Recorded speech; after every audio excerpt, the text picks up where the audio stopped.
Hi, Brian. How are you?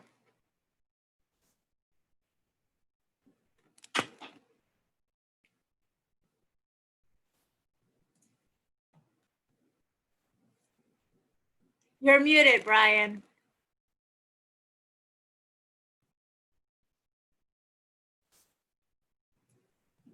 All right, can you hear me now? Yes, I can hear you now. How's it going? Pretty good. I've been, I apologize for the last couple of meetings. I was down in Louisiana. My parents went through two hurricanes, so Are they doing okay?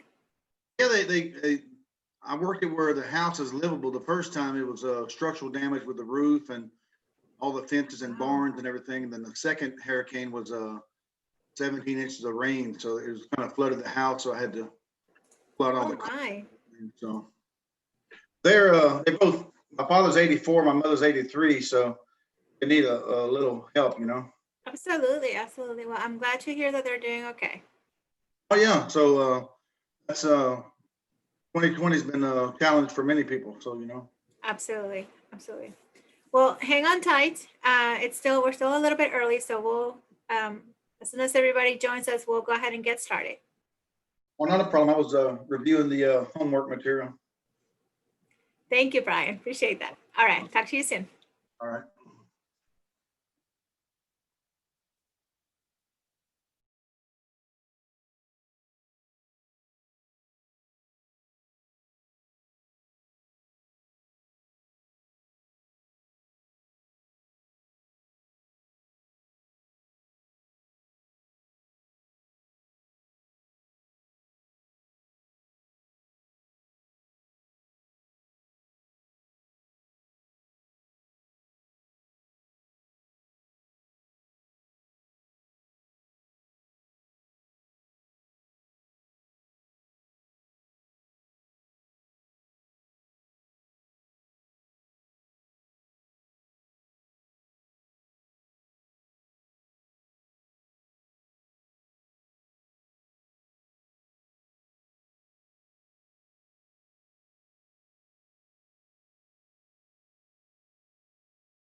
Good afternoon. Oh, hello. I need to remember to unmute my, anyway, I know, I was looking for my mute too. how's everyone doing today? I'm doing great. Hope y'all are. Absolutely. PJ, your guys are keeping us busy. Good. We heard how bored you were down there, so we thought we'd just double down. Thank you. Appreciate that so much. Yeah, and whatever we can do to help. Absolutely, absolutely. Let's see, we've got 1, 2, 3, 4, 5. Looks like we got a quorum. That's good. It's a good start.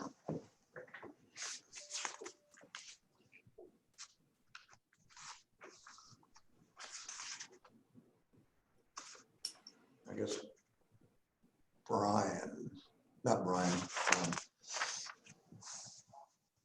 Yeah, Brian Robinson we're looking for.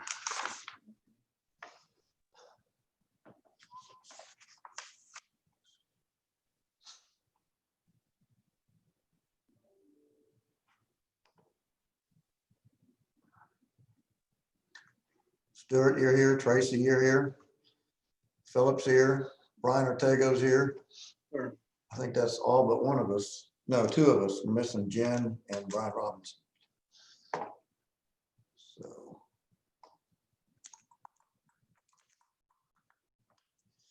All right, well, I'll go ahead and get it started. They can catch up. All right, well, welcome. This is the November 11th, 2020 Unified Development Code Advisory Committee meeting. It is 3:31 according to my calendar or to my clock. And welcome everybody. Hope everybody's having a great day. Had a great month so far. Second to last one of the year, or is it the last one, Andre? And I'm not sure.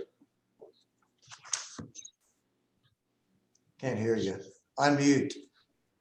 Second to last. It is a second one. All right, just making sure.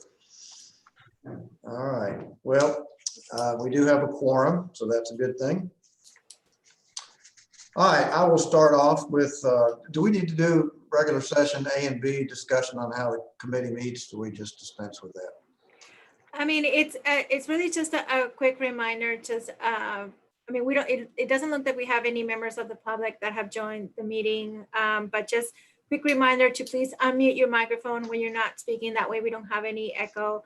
But then also, if for whatever reason you lose connection or something to that effect, please give us a call. My phone number where you can reach me is 931-7686. We just want to make sure that we continue to have a quorum as we're having the discussion. So if you do lose connection, what you get kicked out for whatever reason, or something happens, you can definitely call me to let me know what's going on, and then we can either like pause the meeting or we can continue moving forward, depending how it goes. And I do see here that Tracy's calling me right now, so please give me 1 second. Okay. I think she had a problem last time too.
Tracy, do we have you on the phone? Thank heavens, yes. Perfect. You may want to turn off the speaker on the computer so then that way we don't have that echo. In process. Okay, done. All right, All right. great. And thanks for letting us know. We'll definitely communicate back to Zoom to let them know that the calling numbers we're still running issues with those. Hey, Jen just showed up. Okay, well, as I said, if anybody runs into any issues, has technical difficulties, they lose connection, please give me a call so that we can make sure that we can get you taken care of. That's all I have. All right, thank you. All right, so we will move on to legislative regular agenda, item C. Consideration possible action to approve the minutes of October 14th, 2020 regular meeting of the UDC Advisory Committee. Anybody have any comments on the minutes? I do. I found a typo on the,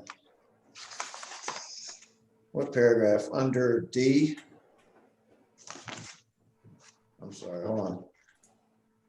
Yeah, down underneath item D is the second paragraph toward the end. It says landscaping standards as part of the city's zoning standards. I think it's supposed to be landscaping standards are part of the city's zoning standards.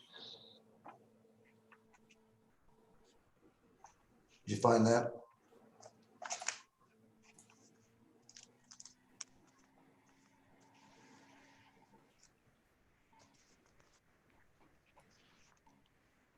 You see what I'm talking about? Hi, Nina, Sophia. did you catch that? Say again. Oh, I wanted to make sure that Mina caught that. I'm looking at it right now. Thank you. It's the second to last sentence in that paragraph.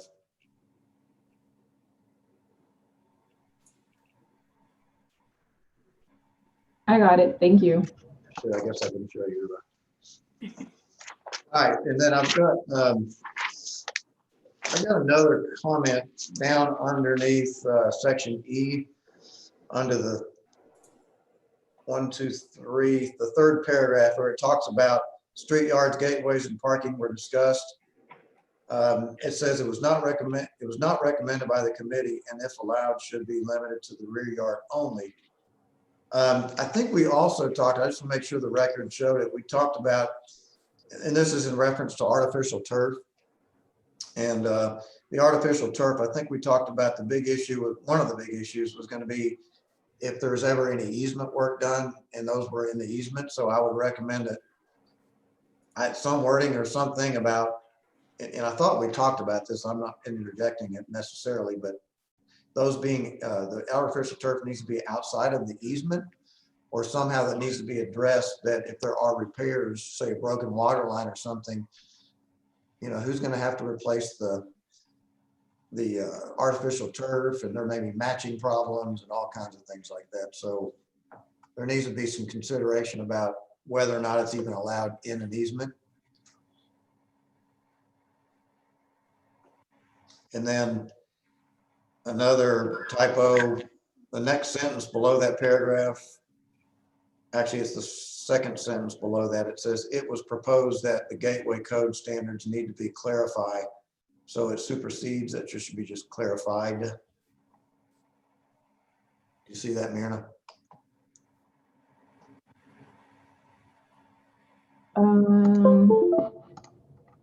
Where you said it was two Okay. sentences down?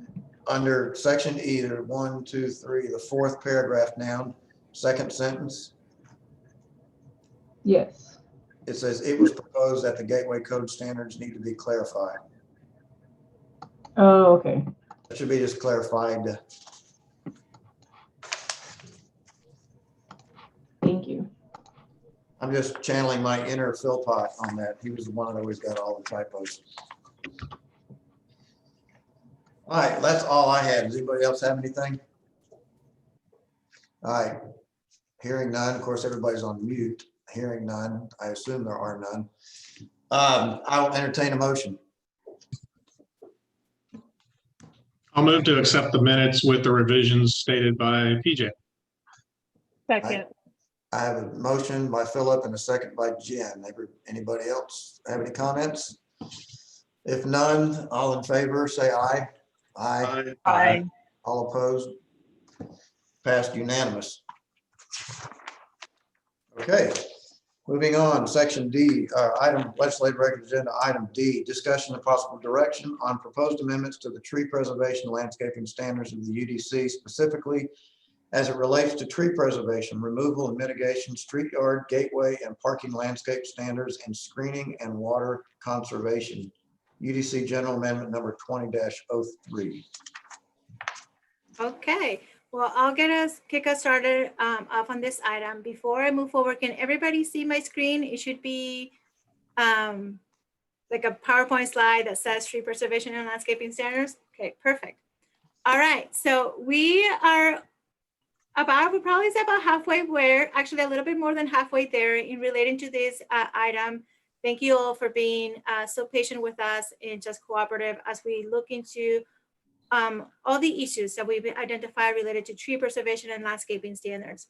And the purpose for this afternoon's meeting, it's really to wrap up the discussion specifically related to tree preservation, removal, and mitigation. So it's a continuation of our last two meetings.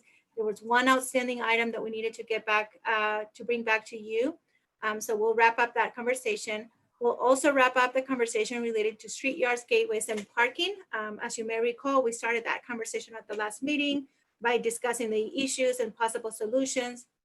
And so we'll wrap up that conversation as well, hopefully, and then begin the conversation on the last remaining focus area, which relates to screening and water conservation. And so just like in the previous meetings, we broke this meeting into 4 parts. The very first one is to discuss that one outstanding item related to tree preservation. It's specifically related to the issue that we've been discussing about how do we establish the boundaries of the area that we're going to be counting and considering for that tree preservation area. As you may recall, we had presented to you 2 options. As part of the discussion, we came up with a third option, so we'll go over that. Then we'll go into the street yard, gateways, and parking landscaping issues. You gave us some very clear direction on 4 of the 5 items. So we're going to be presenting you the current terms that we came up with based on your direction and get validation on those. And then you asked us for some follow-up and to bring back some examples to you related to the item as it pertains specifically to street yards. So we'll go over that and make sure that, again, we get some clear direction from you on the terms. And then as mentioned, the third part will be discussion about screening and the water conservation issues. We only have 2 issues related to that item. But we'll definitely go over the issues and possible solutions that we have identified so far, and then go over into the next steps.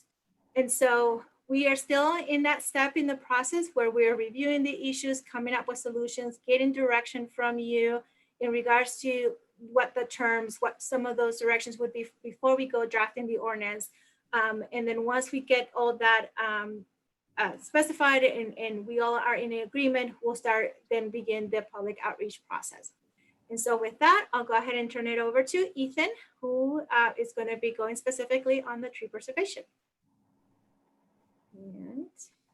Alrighty. Andrina will give me control. There we go. All right.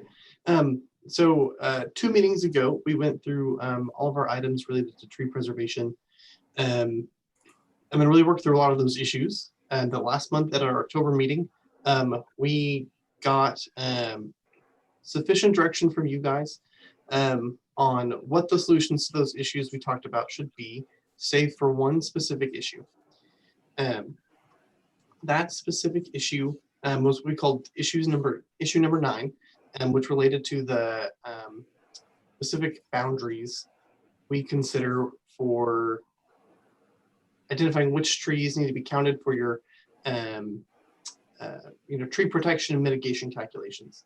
And this issue typically comes up whenever we have new sites, with large amounts of area that will be undisturbed, like floodplain, or areas of right-of-way dedication for future roadway expansion. This issue also comes up a lot whenever we have, maybe additions to commercial properties.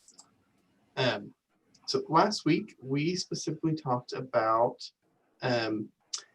two issues that y'all pointed out some holes in and weren't quite happy with, and asked us to come up with a third potential solution that might fall as more of a middle ground between the two solutions we proposed, and be less of a departure from our current practices today.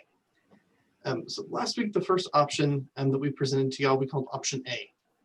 In option A, we defined the boundaries as the entire property under development minus areas of right-of-way dedication along existing roadways where you're not responsible for any improvements now. A good example of this is if you're out on Williams Drive, you're required to give 10 feet of right-of-way at the front of your property when you plat. That area, trees in that area could not be included in your total count of trees, but you're also not required to mitigate for them. The second area that we would subtract under option A would be any area within a FEMA 100-year floodplain or our water quality buffer, except for that area that's disturbed for things like trails, parkland, construction of utilities or stormwater facilities in that area. An activity where you're going to be disturbing that area and introducing people to that area as part of the development.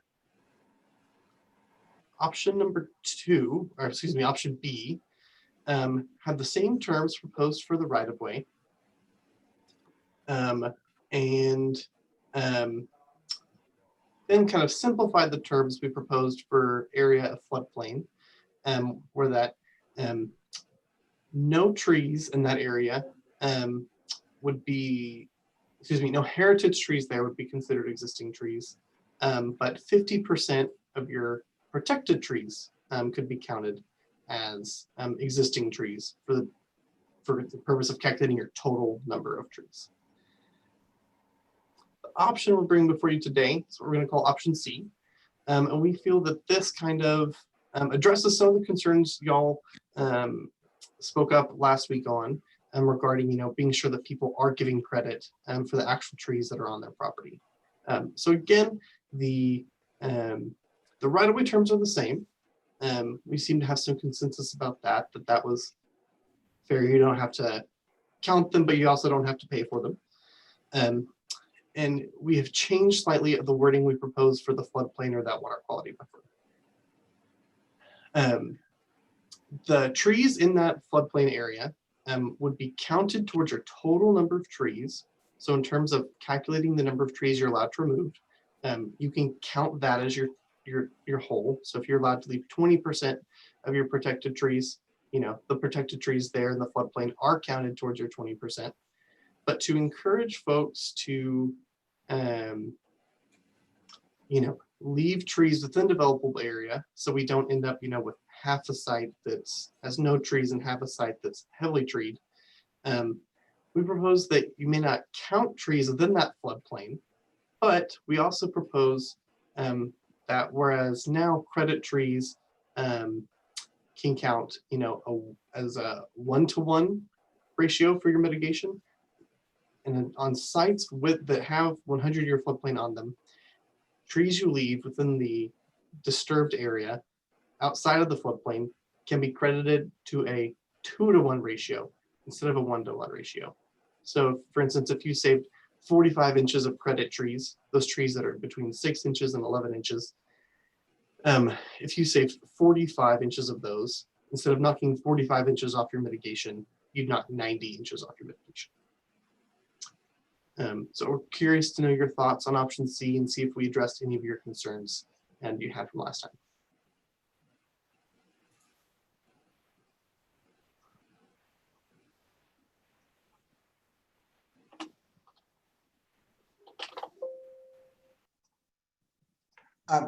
I'm just looking at, I'm not sure that's what maybe I'm reading it wrong, where it says, number one, all trees within a property that has floodplain may be considered for tree preservation and credit.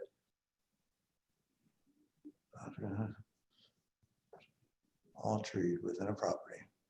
Trees within the floodplain may not be counted as credit trees for purposes. Didn't you just say though that they can be credited? that first bullet under trees within the floodplain may not be counted as credit trees for purposes of tree mitigation. They can be counted as the protected trees and the heritage trees in the floodplain can be counted towards your total number of trees. When you're calculating how many trees you can remove within that 20% or the 30% based on your density.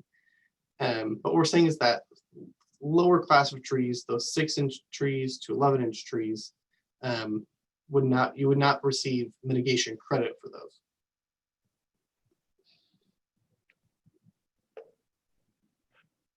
So, question, so what you're telling us is that protected trees within the floodplain do count as credit, correct? From what you just said, or maybe I misunderstood. Yeah. So the way this is, it's a two-part process, right? So when you have your site and you are identifying to get that protected percentage that you have to keep on site, that's what number one is referring to. So you can count all protected trees on your site and do that acreage versus quantity of protected trees to get your 20 or 30% that's required to remain. But then the bullet points are specifically geared towards not allowing trees within the floodplain to actually count as credit trees to offset your mitigation requirements. Therefore, putting almost a higher value on trees within your buildable area to count as credit trees at a 2-to-1 ratio. Okay. I think I understand that. And I agree in some ways it's confusing possibly with the statement on number one that the property that has floodplain may be considered for, and maybe that needs to change after that says the counting of your total mitigation requirement or whatever that term is in the code. Because to me, it says they can all be used for tree preservation and mitigation credit. Oh, but then it can't if they're in the floodplain. So it seems like it's overlapping to me. Yeah, I think that's what was confusing me too. It's not clear. I think your intent is correct, but I'm not sure that's what it's saying. Yeah, we should probably clean it up to where it's referencing just the allowing trees within floodplain and your overall property line, right? Towards the calculation of the protected requirement. Yeah, I think that's it. And even if you reference the table that information's in, I don't know, but somehow to clarify that that's what it's for. Yeah. Okay. So now, I guess without testing this, I don't know the impacts completely, as we mentioned last time. If you have, so the extreme considerations would be a site that has, a site that has no trees out of the floodplain and they're all in the floodplain. I guess you don't have to mitigate for anything because you're not removing them. So that's a positive, unless you remove some in the floodplain and you can't get any for credit. So that's one extreme that way. The other extreme would be you have a lot of trees in the buildable area that are going to be impacted and you can't count the ones that are in the floodplain. So then hopefully you have enough left or work around to get the 2-to-1. So I guess this is just me talking out loud and summarizing so I understand.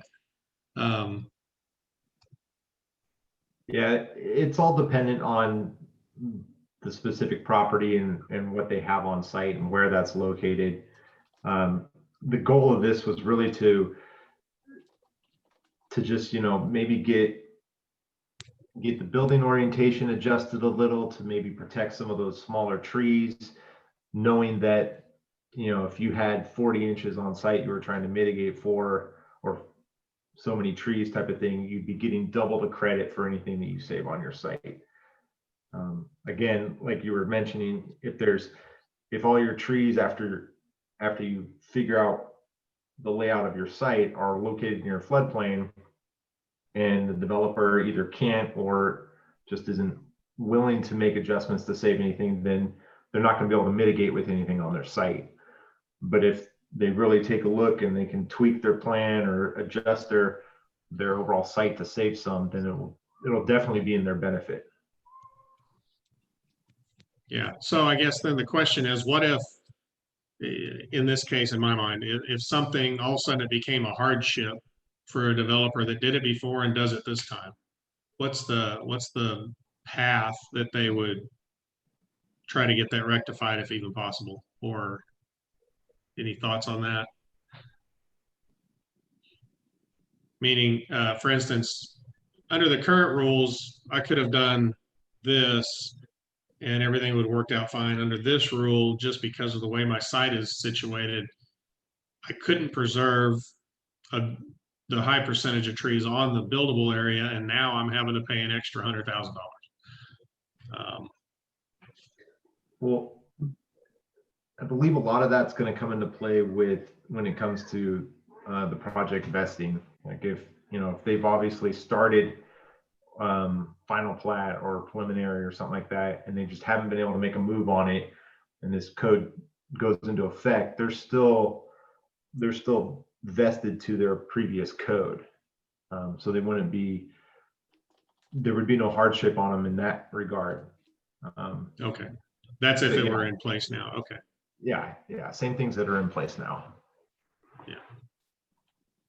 Well, I do like, what we talked about last time and how this is going, because it's creating an incentive. It's giving additional credits for on-site, and it hopefully could promote better layout to preserve trees. I do agree with those things. I think there might be a cry out for not being able to count the floodplain for some people that know about it or have done it before. So that's just a statement.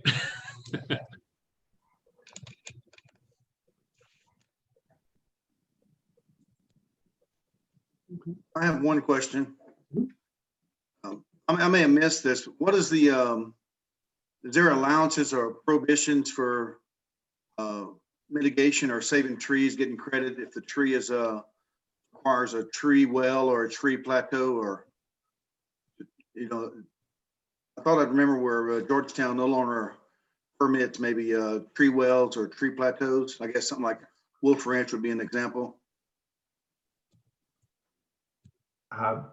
You still get credit towards mitigation as long as you are following the requirements of staying out of the tree's half critical root zone. So we still allow for tree wells, similar to what you see in Wolf Crossing or Wolf Ranch. So those are still allowed. You just have to be outside. If your tree is 26 inches in diameter, you have to have a 13-foot radius around the entire tree for that tree well. So, yeah, I mean, they still get complete credit as long as they're following and, they've protected the tree the way they need to, and ultimately the development on the property isn't affecting that half critical root zone. All right, thank you. All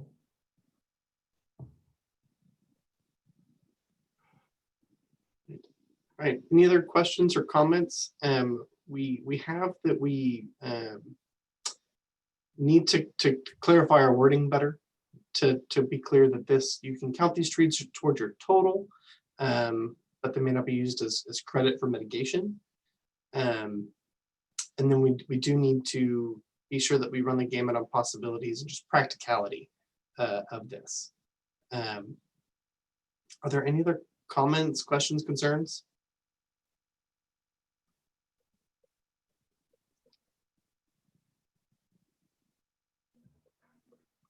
I like silence. Awesome. Thank y'all very much.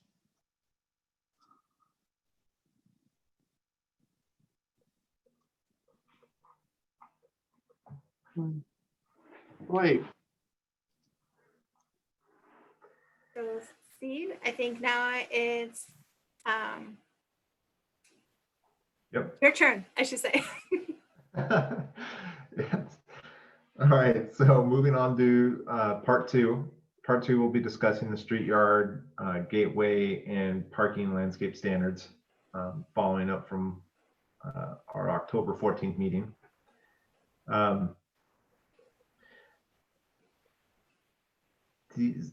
The purpose, I don't know if we really need to go over the purpose. We can if anyone would like to. Otherwise, we can move on. Okay, we'll be moving on. So then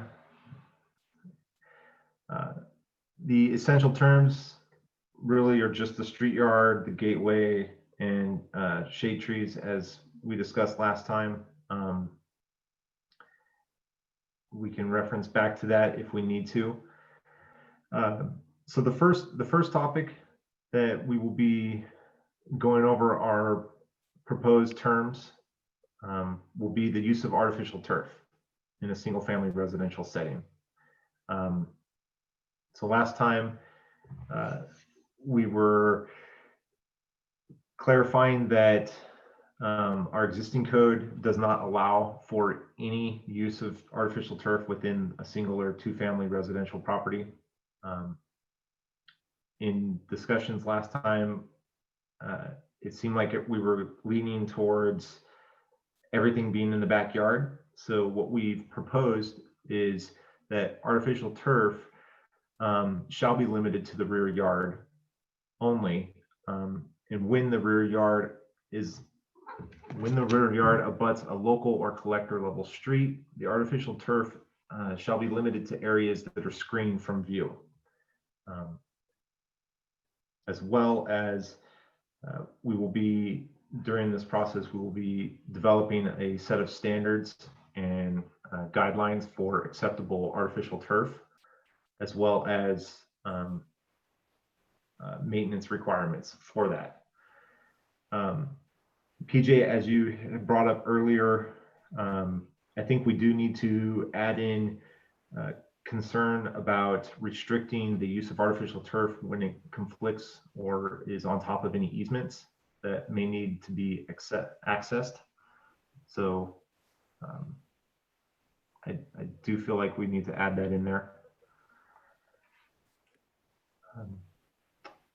Does anyone have any questions or concerns, comments? I have one question relating to improvements in easements or PUEs.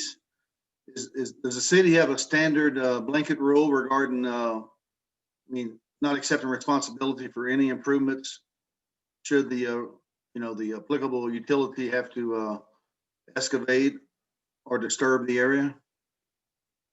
The city does. It's pretty much, if planting occurs within an easement, it's at the property owner's own risk. Any utility provider, including city or non-city utilities, have the right to go in and remove anything as needed to maintenance their utilities. So in that instance, it would then fall back onto the property owner to replace those and bring the property back up into conformance with the code. I would add on to that sometimes we do have improvements in the right of way or PUE that are licensed. And when those have a license, those typically come with a 180-day tag where the city has to give you notice to move whatever improvements you have in that space. I think Brian made a good point that, maybe that statement or whatever is the standard statement for the easement thing. It's more like an awareness if they read this part of the code that they're going to they may lose what they put in the easements. That's one comment. The other thing I had, and I guess it depends on how important it is for you guys. I think a statement we made last time was that, if it's in the backyard, we almost don't care what they do in some respects. is it worth the headache, let's call it that, unless there's some other reason for it to go through and define standards and maintenance requirements? I don't know if that's going to gain anything in this situation if we're limiting it to the backyard.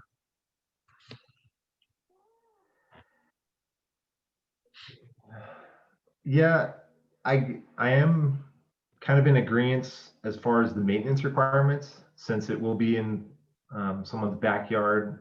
It's really just going to be on them as far as whether they maintenance it. I think maybe we could still put together just a simple preferred artificial turf type, because remember, part of that too was to make sure that infiltration rates weren't affected. So what they put down isn't considered, impervious cover type of thing. So we do still want to keep that in mind. That makes sense. Thanks. Yeah, good clarification. Just, y'all may have already talked about this. I'm sorry to step out, but did the man, I'm losing my mind. I just forgot my whole train of thought. PUE? Are you talking question of the easements? No, that wasn't the easement. It was, HOAs. Does this trump an HOA? Can an HOA come back and say, we don't allow it in our neighborhood? Who takes priority, an HOA or the city? So an HOA can certainly impose additional restrictions on a property, but those properties will still be subject to the city regulations. So no restriction that is imposed by an HOA can trump a city regulation. Let me just put it that way. Because HOA, those types of restrictions are private restrictions that are only enforced by an HOA. So in some cases, you will find HOAs that will impose additional restrictions than what the city would typically allow. But they won't trump the city standards because the city regulations will always apply to that property. So if I'm in an HOA neighborhood that says you are not allowed to have artificial turf anywhere, they come to me and say, well, the city says I can have it. So, forget you, I'm putting it in. So who wins that argument? Well, so in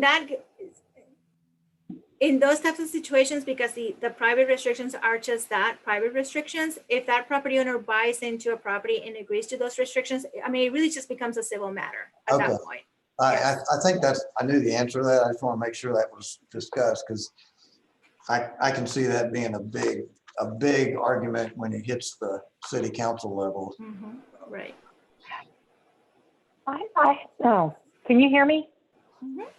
Okay, I have a question.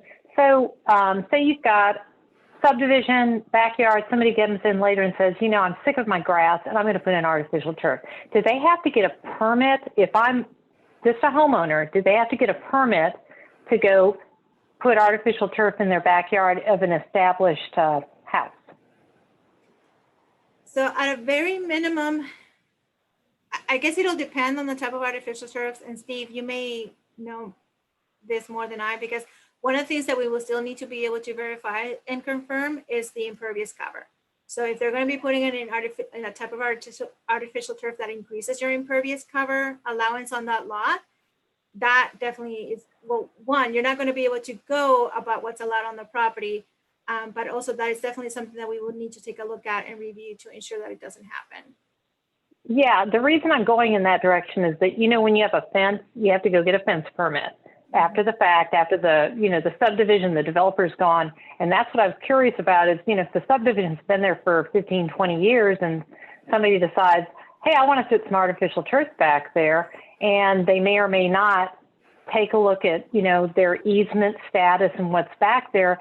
Is there a permit or a trigger that says, aha, you can't just go put that back there, but they've owned that land and had that house for, 15 years and they decide they want artificial turf. So, is there a permit or would anybody know? Today, I do not believe that we have a permit for that. We can certainly go back and verify, because what I'm thinking is that, typically when you're doing any sort of dirt movement, you are required to submit a permit with the city, whether that would be a stormwater permit or a site plan permit. However, single family homes are exempt from that permit provision. Yep. So I don't believe that we have a permit. If somebody were wanting to do that, I don't believe that we currently today have a permit to allow to, that they would be required to apply. See, to me, that's a big loophole on this because, you know, it's one thing to say, no, you can't do it for the developers and the, you know, and the homeowners association and stuff.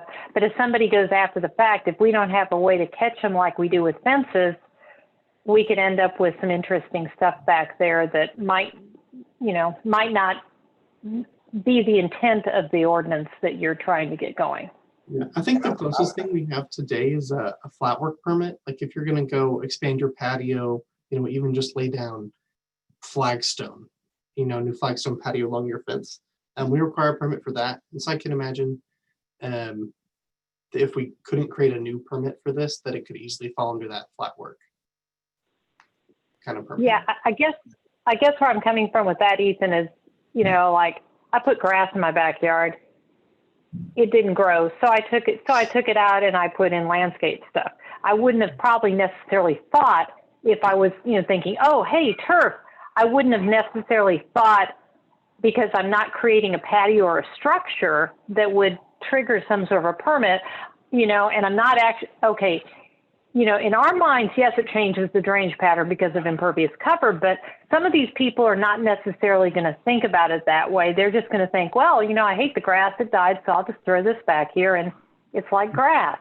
Yeah. If they're not educated on what this, you know, that there's a permit or what, you know, how you're supposed to go about it to meet the intent of the ordinance. I think, like if you talk about artificial turf or flat work or accessory buildings, a lot of stuff that may be in the backyard that people do, that's in the UDC or the Code of Ordinances.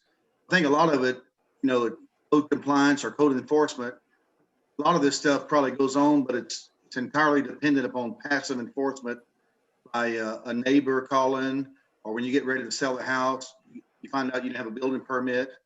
A lot of things, I guess, are passive and just based on the own person doing their due diligence to know they should have to get a permit, whether, you know, for accessory structure or flat work. We might want to add to that particular flat work permit and say flat work, comma, artificial turf or something, you know, maybe flag it somewhere so that if somebody is getting a permit, at least it's flagged, because you're right, Brian. I could see somebody going and buying a house and the realtor's not going to keep up with the UDC, and they get it, and all of a sudden some inspection triggers and they've got too much impervious cover and they're in a real pickle because of it. I agree with you. Can somebody help me out for just a second? I've lost track of what problem it is we're trying to solve here. So Stuart, the main problem that we're trying to solve that has been brought up is how do we know when artificial turf is being installed, and do we have a mechanism for permitting that? That way we don't just end up with anyone in older developments or new developments just tearing out grass, tearing out areas that were considered pervious per their required impervious cover on their lot, and then replacing it with more impervious cover, which is then going to affect stormwater runoff and cause issues potentially with neighbors, things like that. So we're just talking through how we can possibly address that. Well, like Tracy said just a minute ago, if you threw it in with some other impervious cover issue like flagstone or flat work, wouldn't that pretty much cover it? I mean, it's just another way of, just another type of impervious cover that you're looking to avoid for fear of drainage issues, correct? Correct. Yeah. I mean, aside from the aesthetics. Right. And that's definitely what we're going to look into as far as if there's a permit that we can tie it to, or, you know, anything like that. All right, thank you. And I guess that I think where I'm coming from, and I'm coming from more the utility side, is that, if you have an older subdivision and you do have a lot, you have a sewer line or a water line where in somebody's backyard or it crossed where it wasn't supposed to, but it's, grandfathered in and it exists. And then all of a sudden somebody comes in, buys the property, puts the artificial turf down. No one tells them not to because there's no permit trigger. Then, not only is it their mess, it becomes, the utilities mess too, because no one's told them, oh, you can't do this over your, whatever's back there because it's hiding behind your fence.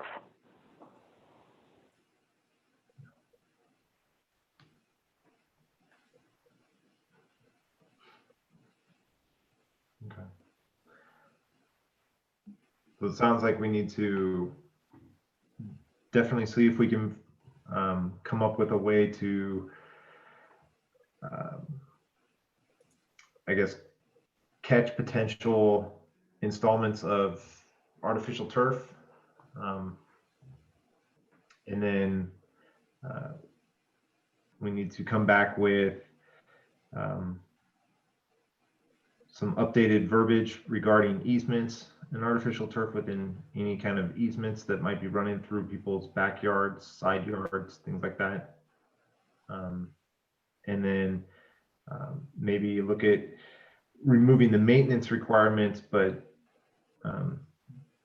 still pursuing the preferred artificial turf based on impervious cover requirements.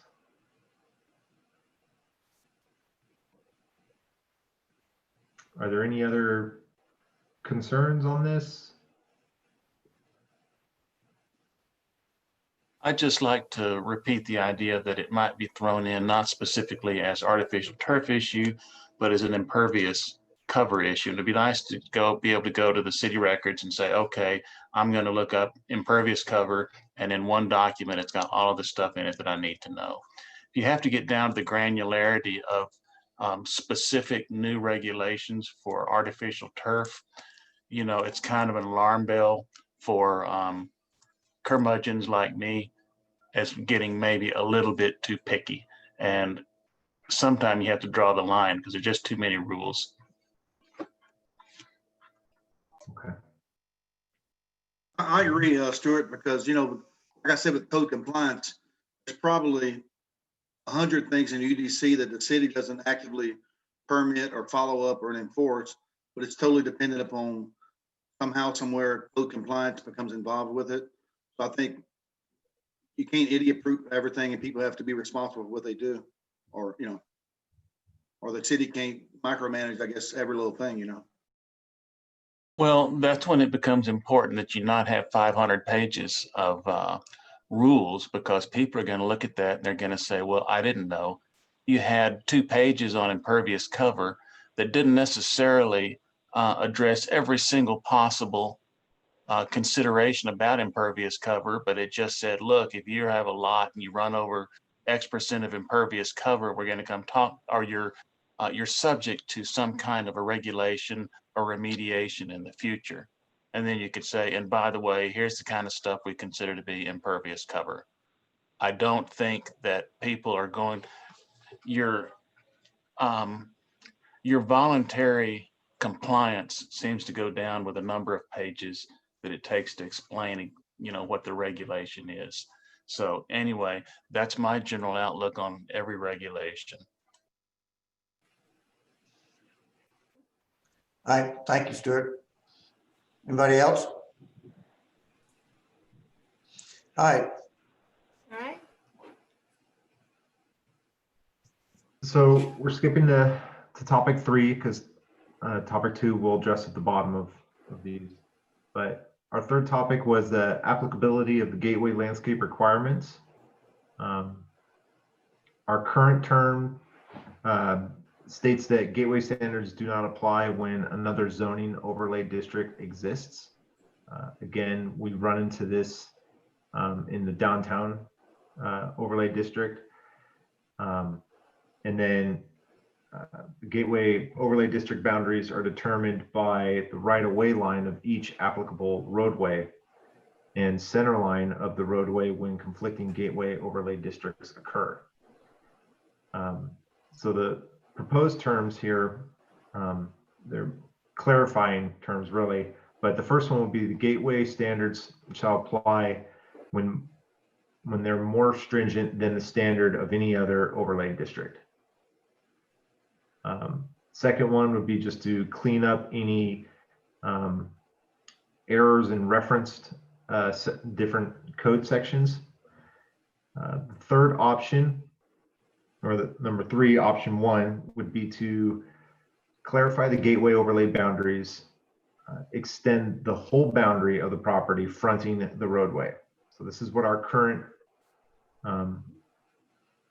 definition of the gateway boundary is.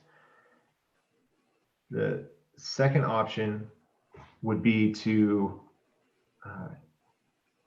make the gateway overlay boundaries extend up to a maximum depth of 100 feet from the edge of right-of-way on either side. So this would give us a more defined boundary for our gateways instead of, having it kind of go like really deep depending on the size and depth of the lot. So this narrows it to 100 feet.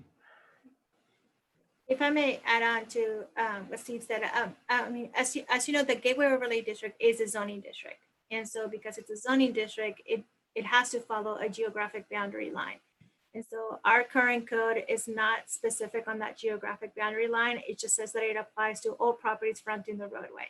And so, one of the things that we do is that in our zoning map, we do this brush stroke, very wide brush stroke along all of these roadways that in some cases it includes more property than what's actually applicable to it, just because of that brush stroke. And so this is really more narrowing it down and clarifying what those geographical boundaries actually are. And the 100-foot depth, that option is actually one that's very commonly used by a lot of cities. Because it defines a very clear geographic boundary. It's not a boundary that can be considered to be a movable boundary, depending on the boundaries of the property. And so that's the reason why we're proposing it today.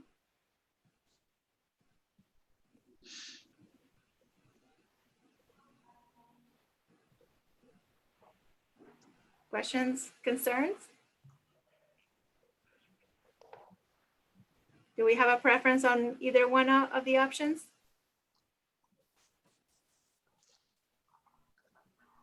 I like the option 2. And the reason I say that, I know, look past decade and the number of opportunities for gateways at the different points of the city. I think a lot of these were already grandfathered in, and you look at 100 feet, I think it would make most sense going forward to really probably enhance the opportunity and not be overburdening to the property owner. Okay. All right. A lot of comment. Philip, that makes sense to you? Yeah, I was looking at it. I think option 2 seems to define it a little bit better, like you said, without understanding which gateway is overlay, how that's going to impact the property. But I think by making it defined that way, it probably makes a lot more sense with option 2. All right. All right, so we'll move on.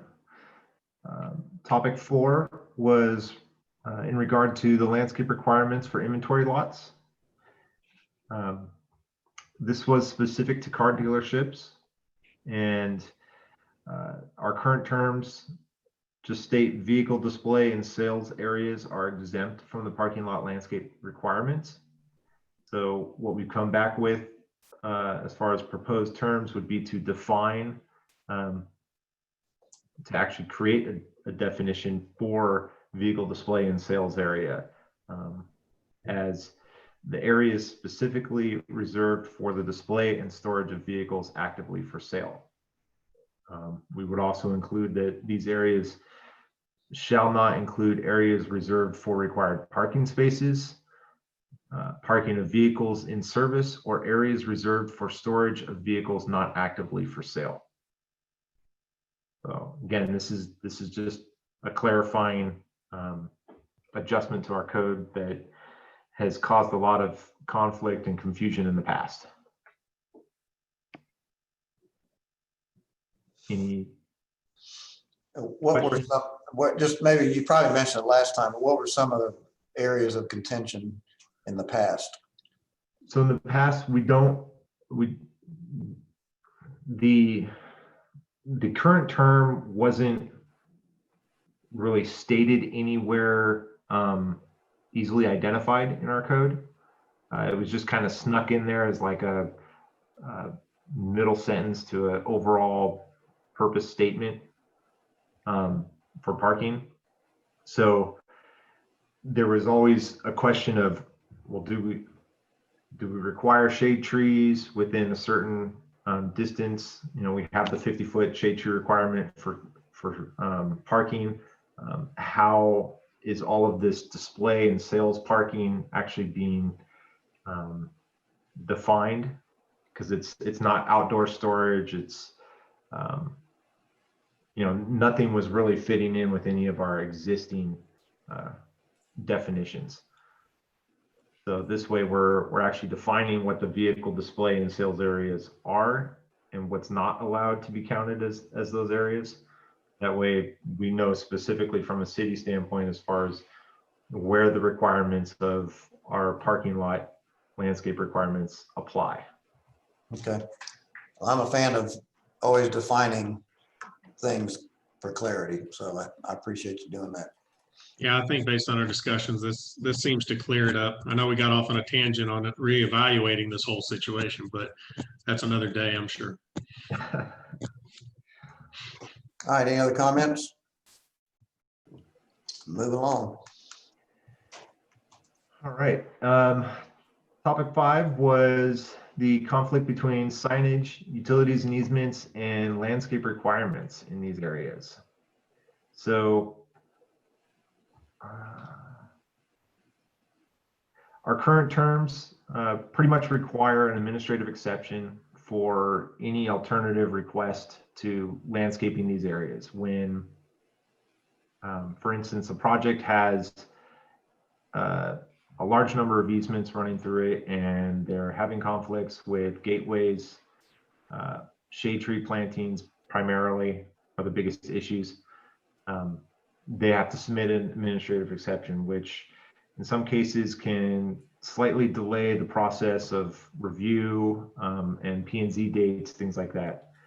So what we've come back with for new terms would be when required shade trees conflict with signage or utility easements, one or more of the following options may be proposed to meet the requirements. Ornamental trees and additional medium and small shrubs around monument signs may be used to meet required gateway shade trees at a ratio as defined below. So this states that 2 ornamental trees equal 1 shade tree requirement. Or there's the option for 1 ornamental tree and 20 small to medium shrubs would equal 1 shade tree requirement. Or there is number 2, which we had pretty much discussed last time. This is referring to not more than 25% of the overall mature canopy can encroach onto an easement or sign or any other conflicting point. So that just means that a shade tree, the landscape architect has the ability to adjust the tree outside of the required area up to a maximum of 75%. So the third option would be that the gateway landscape buffer shall extend a minimum of 10 feet beyond any conflicting easement. So we use this approach when it comes to our pond buffer requirement. So anytime there's an easement issue, conflict that occurs in that situation, the buffer is pushed 10 feet back. That 10-foot requirement just occurs after or behind the easement. This would be the same for gateway landscape requirements. So if there was 25 feet of easements in a 25-foot gateway, then this would make it to where that gateway would then just be pushed 10 feet back, which ultimately would allow for shade tree plantings along with like root barrier or something like that. But it would give enough room to plant a shade tree in that 10-foot area and still meet the gateway requirements.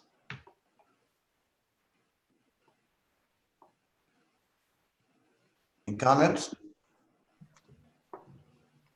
Got a question on, just as we're calculating, I guess just a clarification on my assumption that the gateway requirement is based on the 25-foot and the length of the property line. That's the calculation. And that these are just ways to modify where things are planted. Is that correct? That is correct. Okay, thank you. No, I think this sounds exactly like what we talked about. Sounds good to me. Anybody else? All right, moving along. All right. So moving on to the next topic. This is going back to topic number 2, which was the street yard landscape requirements and thresholds. So our current terms are below, and they are defined by 3 different overall areas in size. So we have our smallest street yard, which is less than 50,000. We have a medium at 50 to 500,000, and we have a large street yard at over 500,000. They all have a 20% minimum requirement for landscapable area. And then the required number of trees and shrubs vary depending on which category you fall into. So this was brought to the city for looking into due to larger street yards and how to address them, possibly with phase projects or just in general when a developer wants to put their building further back on a lot, therefore giving them a much larger street yard. We have a couple of options here. The first option would just be to keep the requirements the way they are. No adjustment would be necessary. The second option is to readjust based on typical street yard sizes that we have seen. So this also aligns more with some of the surrounding cities and what they have, as well as the calculations have been adjusted to similar percentages to what we currently have. So the adjusted sizes would be less than 10,000 square feet. You'd still have a 20% required street yard landscapable area. The required number of trees would be 2 per 2,500 square foot. And then the required number of shrubs would be 5 per 2,500 square feet. Anything between the 10 to 100,000, those numbers would go to 8 trees for the first 10,000 and then 1 per additional 10,000 after that. The shrubs would go to 2. They would start at 20 for the first 10,000 and then 5 per additional. And then the over 100,000 goes to 19 to start on shade trees. And then when it reaches that 100,000, it's 1 per additional 20,000 square feet. And the shrubs start at 60 for the first 100,000 and then 5 per additional 20,000. So what this is geared and aimed for developers is it gives them more flexibility with the 10 to 100,000 range. Only if they exceed that 100,000 would they then really see any kind of difference between our current code. And then when it hits the 100,000, the requirements are actually a little higher at first. Actually, sorry, the requirements are still less, and they don't begin to exceed the 500,000 that we currently have until after you've reached that overall square footage of 500,000. So when I was trying to figure out these ratios between trees and shrubs, I was keeping in mind that not until we exceed the 500,000 would a developer see any increase on their requirements.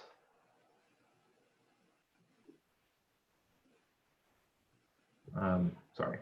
And then option 3 is to create a street yard planting percentage option that would apply to either option 1 or 2, and then be required for phase projects to be completed within the first phase. All screening and buffer yard plantings still apply as they do today.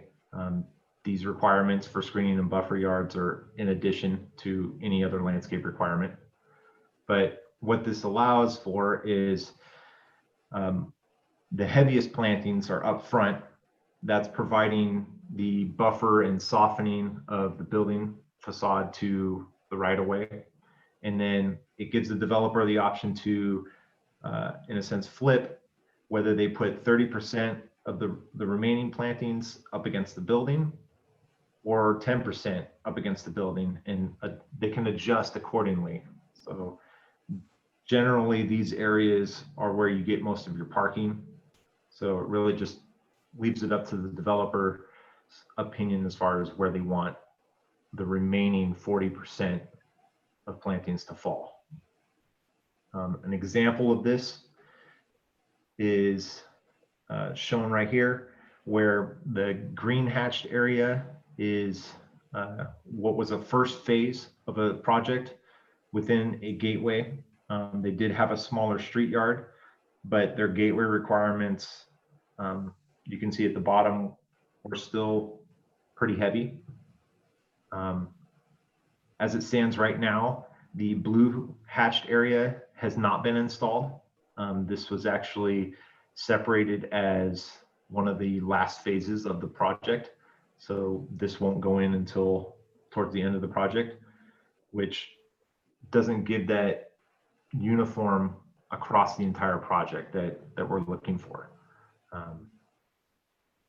When this project comes in, or in an instance of this project coming in with the option 3 in place, the entire gateway and street yard along the right of way would be installed up front, and then everything else would just be,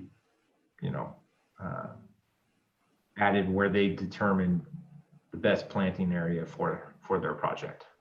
But we would at least have that beginning buffer and completed right of way landscaping.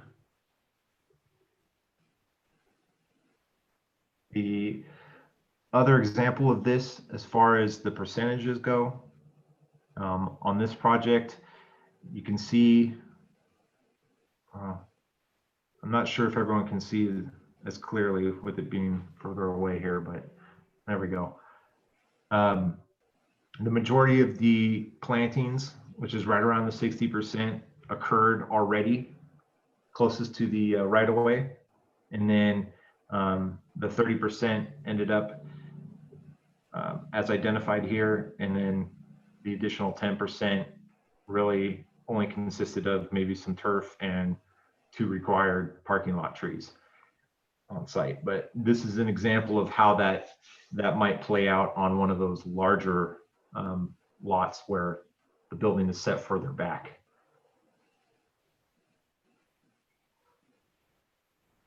Does anyone have any comments, questions?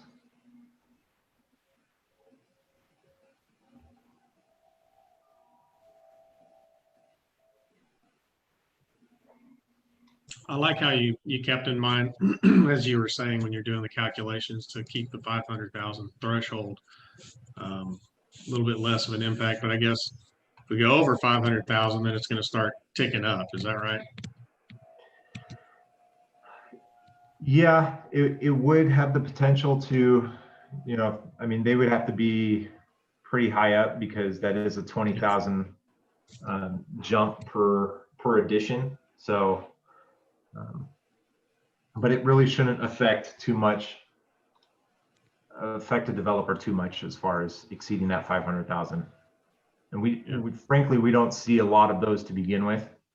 So the chances of coming in with a 500,000 square foot street yard is pretty minimal.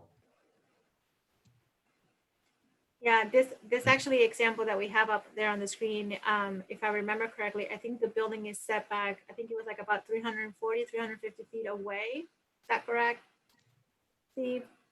From the property line. So, and it's one of the ones that we've seen like has that the furthest setback. Yeah.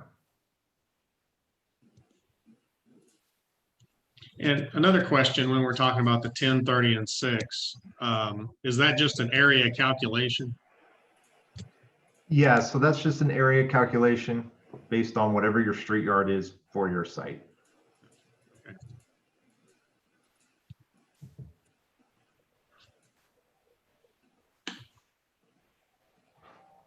Well, I don't have any comments just because I try to put all this in my brain and I can't get there. So Are there, well, I guess the big comments would really be, do we want to go with option 1 or option 2? And then, I think option 3 is kind of just something that we provide as, if nothing else, as an option, but. Right. So I think if I may add on to that, so I think it's a two-part question. So the first part question would be just how do we calculate the street yard area? Do we keep the existing ratios areas that we have? So leave it under current code where it's 50, 50 to 500, and then over 500. Or do we change those ratios to the 10,000 to 100 and over 100 that's being shown here? And then the second part question would be, do we implement this percentage threshold requirement, which, like Steve mentioned, this threshold requirement can apply whether we keep our current area calculations or we change the area calculations. So first question, do we keep the area calculations as they exist today, or do we think that there's an opportunity, and should we actually change those area calculations how it's shown on the screen right now? So to change it to the 100,000 version, we're talking about more tracts of land will have more landscaping. Is that correct, or is that oversimplification?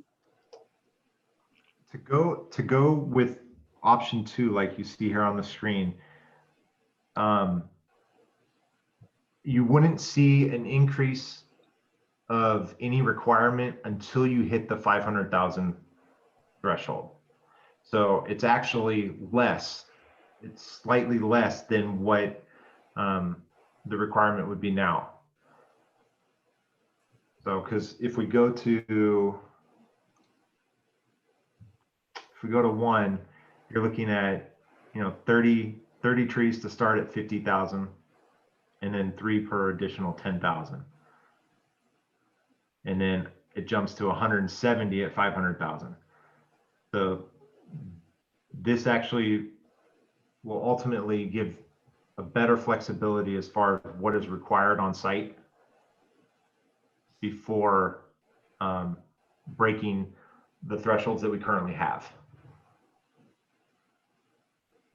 What is the typical, that from what do you guys see would be the, I'm sure it changes, but do you see the majority of projects coming in? Do you see in, the 10,000, 100,000 square foot size of the street yard, or do you see how many of these big ones greater than 500,000 where it would be impacted?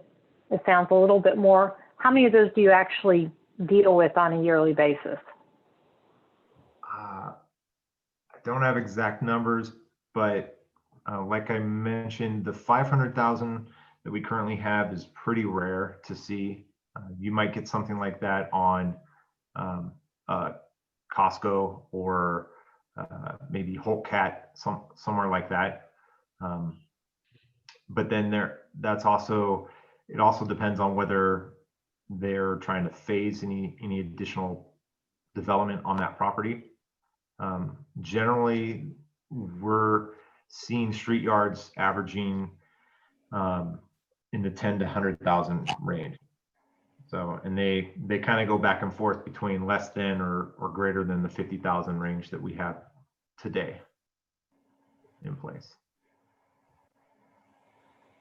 So then it sounds like it would probably be more beneficial to change it to the 10 to the 100,000 range versus the 50 to 500,000 from I guess from a standpoint of the majority of the projects coming through. Yes. Even for any project that exceeds the 100,000, they're not going to see. They shouldn't see any large increase, I guess is the only way to really put it, because you'd have to have a pretty extensive street yard to hit that 175 required plantings that we currently have for anything over 500,000. So what, I guess my question as usual is, what prompted this discussion? Yeah. Make this change? And well, that's my question, I guess.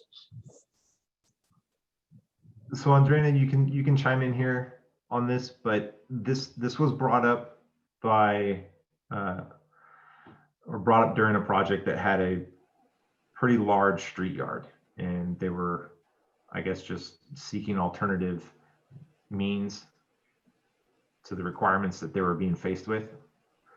So that's why we started looking into, well, how can we adjust it to where, they're not hit with such a hard and large requirement right off the bat.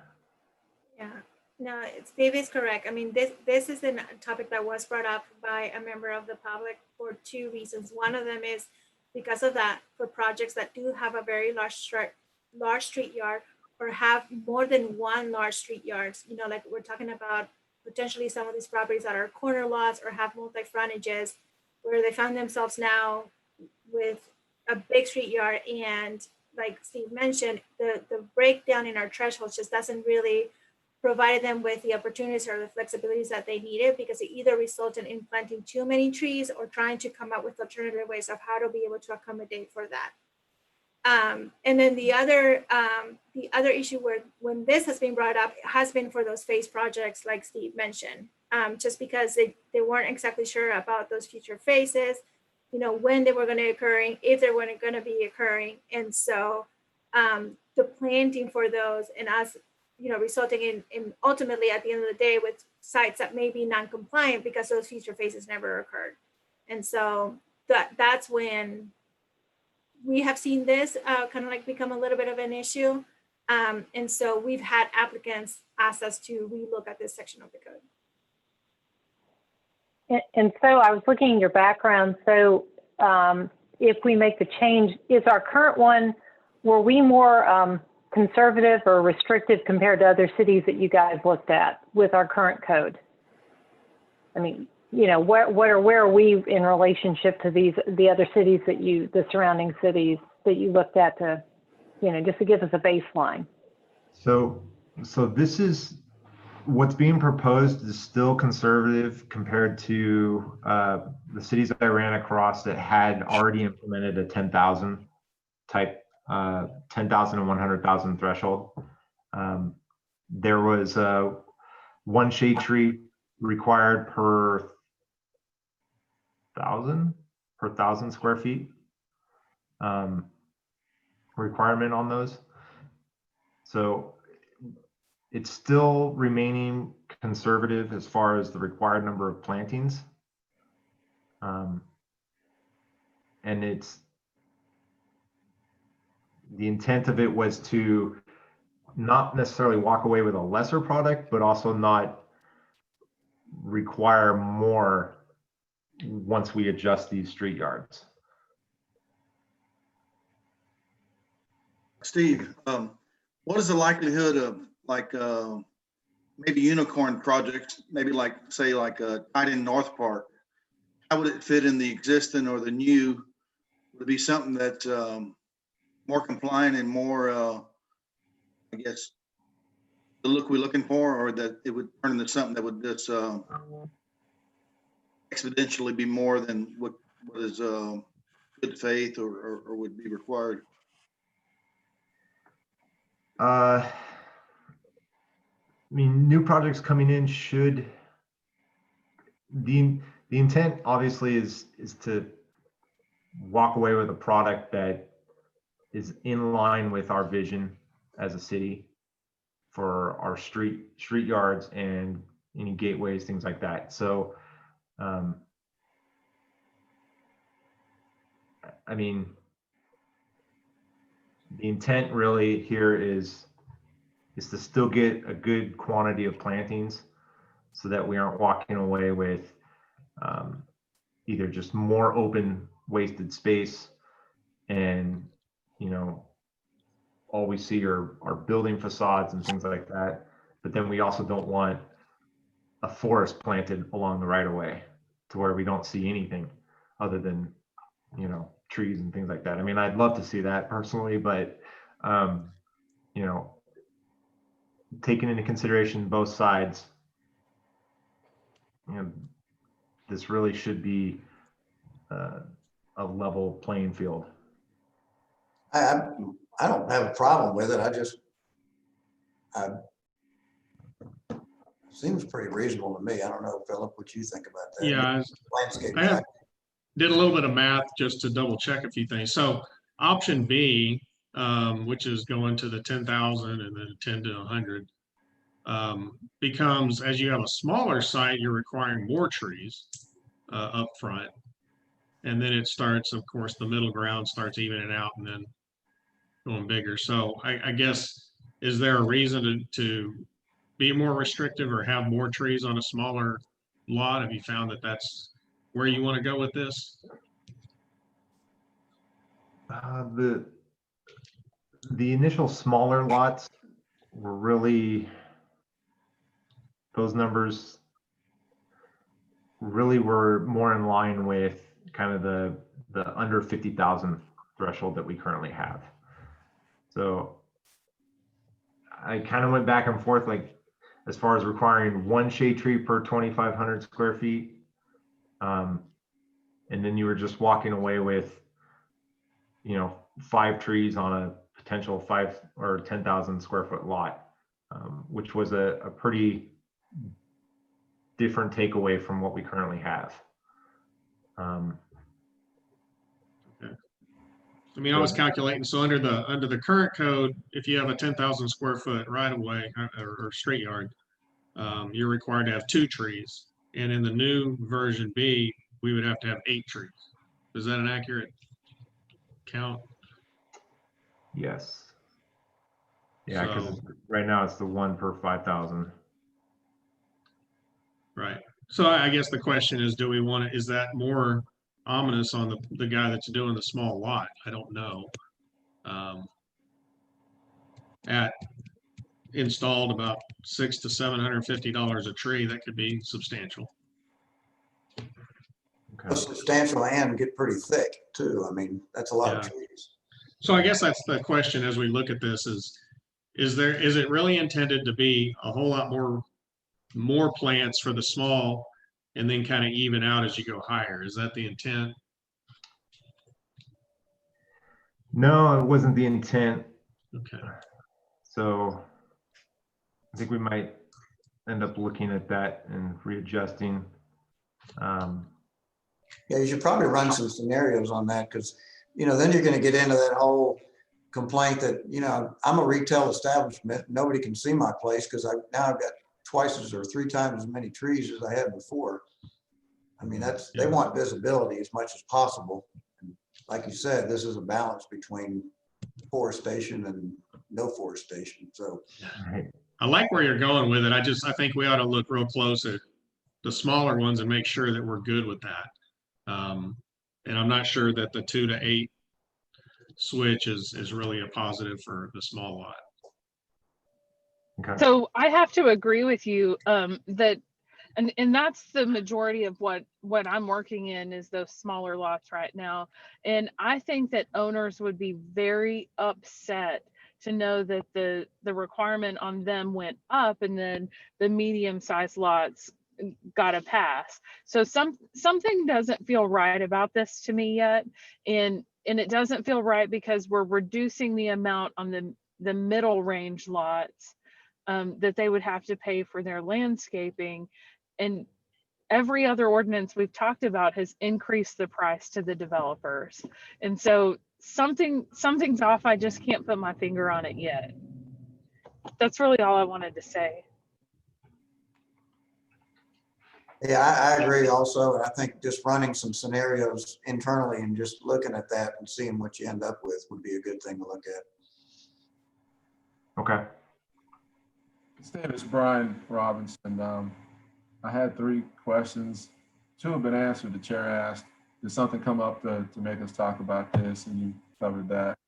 And then also, where does this put us in line with other kind of peer cities? And that was covered in my other question was, if anybody would be, I don't want to say harmed, but more impacted than they are now. And we kind of hit that question as well. That was my last concern. Not that we wouldn't do it. It was just, I would want to know if we go with whatever option, somebody's going to cry and who and why. So that's kind of where we're getting at now. And that might be the right thing to do, but I think we all would want to know that before we push the button.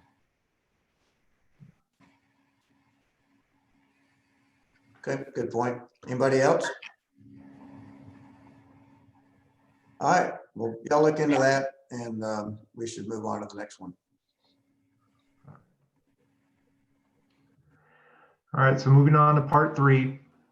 This is regarding our screening and water conservation.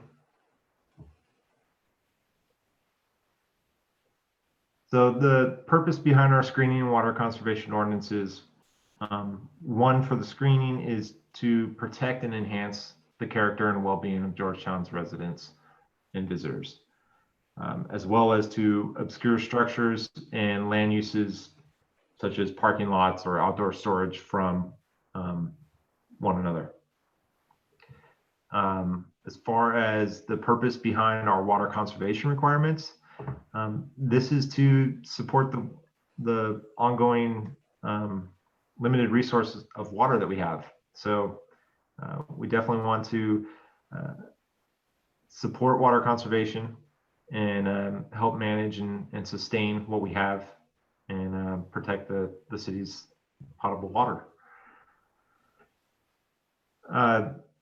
The only real terms in this, essential terms in this section will be revolving around the water conservation. So we've got the hydro zones, which is just a grouping of plants with similar water requirements, low water requirements with low water requirements, and mediums with mediums, and highs with high.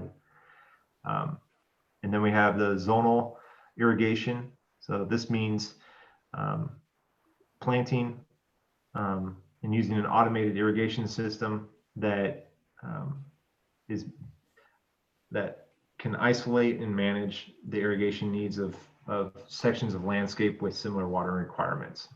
So the idea behind that is you're not planting high water users with low water users and trying to adjust your schedule accordingly there. You've got them all set up accordingly to where you can water minimal or water more if need be. And then the summer dormancy capabilities. This is in reference to turf, and this means the ability of turf grass to survive without water for a period of 6 consecutive days between the months of May and September. The first topic that we'll discuss is the screening requirements for alternative waste containers. The issue here is considering to establish screening standards for other trash receptacles, not just dumpsters, but and to include locational requirements for them as well. A little bit of background: Georgetown's UDC requires waste and recycle containers to be completely screened from public view, and then the UDC also has locational standards that are only applicable to dumpsters. So recycled containers, things like that, aren't caught in that. And then locational standards do not address service truck access. So the possible solutions that we want to come up with here are to clarify the locational standards, also apply them to the recycle containers for trash compactors as well as other waste containers. And then two, to include standards that ensure trucks may pick up waste and recycling containers consistent with the standards of the Texas disposal system. So those are really the two clarifying elements that we have here. Any questions, comments? I think it sounds fine. The only thing I would have any concern with is putting a company name in there that may change in the future, and maybe you talk about the current disposal. You know, I don't know if we're always going to be with Texas Disposal Systems, is my point. Okay. The rest looks good. So do we define screening somewhere else? And the reason I ask that question is because I'm working with the city of Pflugerville right now, and screening can be vines growing through a specific fence.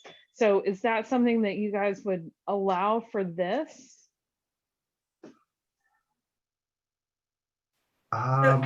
No, we actually, our UDC does define the type of screening, and it's clear that it has to be an opaque screening, and it does give out examples of materials that you can use. So like it could be a masonry wall, or it can be a wooden fence. And I'm thinking specifically about the screening for dumpster enclosures. So I don't recall that the landscaping is one of the ones that will fall under the dumpster enclosure, but landscaping can be used to screen other types of site features on the property. Excuse me. Our screening requirements do allow you to use plantings, but it's very specific that you can only use shrubs. It doesn't extend to things like a wall of vines or other types of plantings. Yeah, something like that, Jen, something like that would probably be addressed through an AE, considered through that type of process right now. Right. Would these walls be subject to that same regulation that was just changed that says basically if it's allowed in the IBC that it should be allowed for this kind of construction? Wait, say that again one more time, Jen. So now we've got to allow pretty much every building material on the exterior of a building structure. Mm-hmm. And a lot of the regulations around here say that the dumpster enclosure has to match the primary facade of the building. So what happens, like if the primary facade of a building is it's a standing seam metal building, like pre-engineered metal building, would you be able to do that with the dumpster enclosure then? So, and I'm pulling up the requirements right now. So I know that, yes, they definitely need to be comparable in material for of the primary building. I know that that's definitely one of the requirements in there. But as I said, it also allows for other types of requirements it allows for other types of materials that you can use. So as an example, if you are going to be using brick, stone, reinforced concrete, or other similar material, then that definitely needs to be a similar finish than the primary finish of the building. But you can also use, redwood, cedar, or other type of treated wood to be able to provide that screening for that dumpster enclosure, which, in that case, it's not necessarily going to be the exact same material as your building. Did that answer your question? Yes and no. I see where you're going with it. I'm not sure that I'm fully on board with it yet, but I see where you're going. I think that there's a bigger loophole in the regulation when we really look deep into this. Andrina, what is the city's plans like? When you say alternative waste, I guess nowadays you'd have to include food composting, and maybe for restaurants, grease collection. So is the plans to expand the UDC requirements to include beyond solid waste and recycling to include food composting or grease collection? So, so really, I mean, the whole purpose of this amendment is to just make it very clear in the code that yes, this screening requirements applies to everything. And anything that falls under that definition of being some type of a waste container, the screening requirements applies. I mean, it's what we have been imposing in practice. It's just that because there is certain terms that are specifically used in the UDC, it brings up the question of saying, well, does this actually apply to it or not? And I'm like, we're constantly explaining to applicants that yes, it does apply because it still is some type of waste or recycling container, and therefore you have to be able to screen it as is required by the UDC. We're just specifying that the types of materials and the locational standards and all that would also apply to them. Did I answer your question? You did. I was just foreseeing that, as we see now, like food composting or whatever, a lot of time it's an afterthought. So the typical design of parking lots and dumpster screening counts for 2 containers. But when you get a third or a fourth, it's pretty much just set on the side somewhere, so it doesn't really capture the spirit of, I guess, what we're trying to do. Right.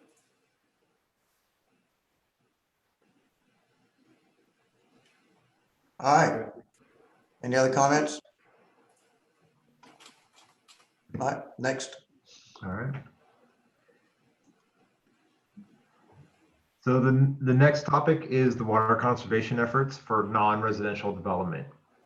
The issue that we're reviewing is current non-residential landscape requirements and their regard to our city's conservation efforts.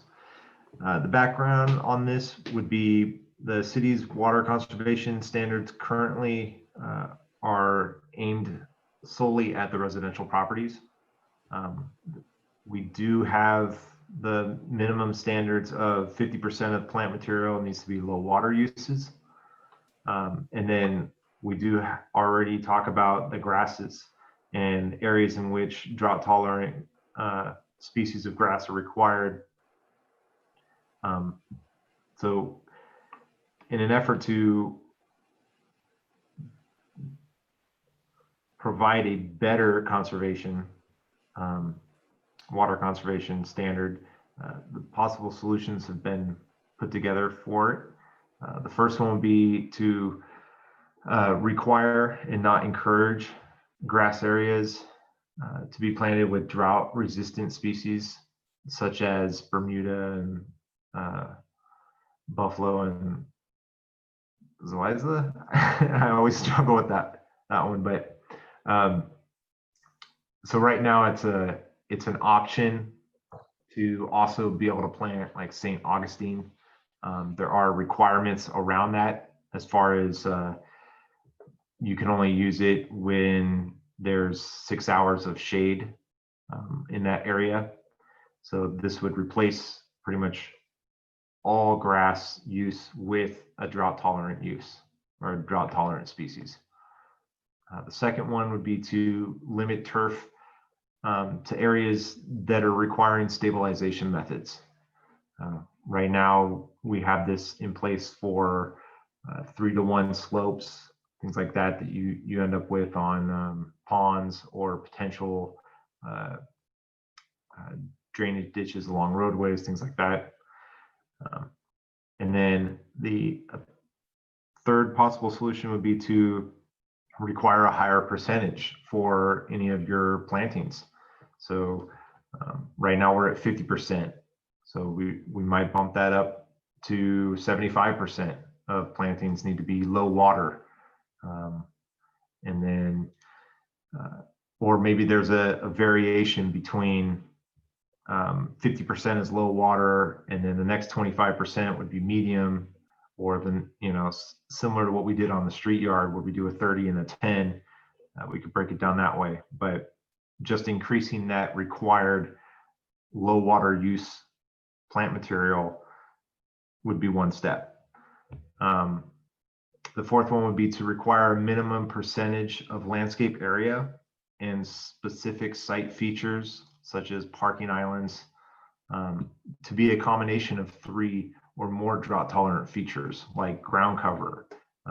Obviously, the shrub material would all be low water use, be agaves or cactus, the use of the incorporation of more boulders within design, or more rock within design.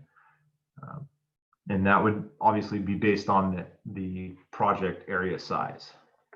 But those are the 4 possible solutions that we've come up with.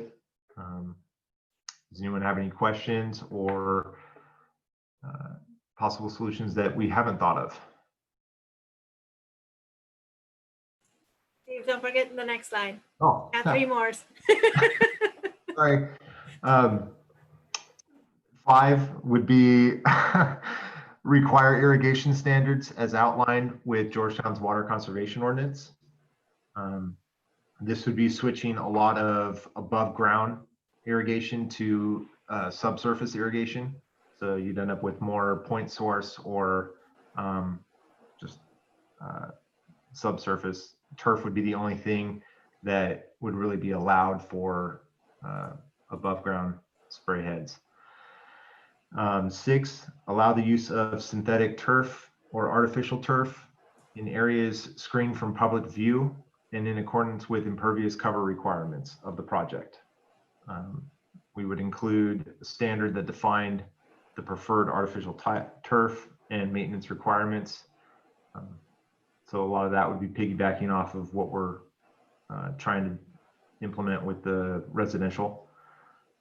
And then 7 would be explore feasibility of establishing landscape requirements based on estimated water use for a site. This is something that in conversation with the folks that developed the water conservation ordinance, they were using as a case study that I believe in Colorado, the city, depending on the use that was being used, had a requirement that their landscape was in a sense built around their allowed water usage. So 7 is kind of trying to explore that option and see if it's feasible for implementation here. But any comments or questions now? I mean, as Can you you can go see, back I to think the first 3? I really want to see all of them on one screen if we can do that.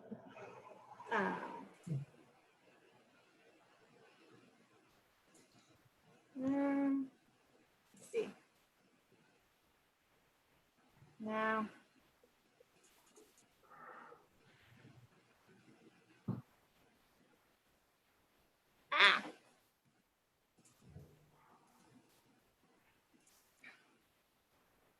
Let me see if I can find a way of how to put all of them, but on one screen. But as you can see, I think with the water conservation, there's multiple ways that we can tackle it. I mean, there's a lot of options, a lot of solutions. And so echoing Steve's words, we welcome your thoughts. So I'm sorry, go ahead, Jen.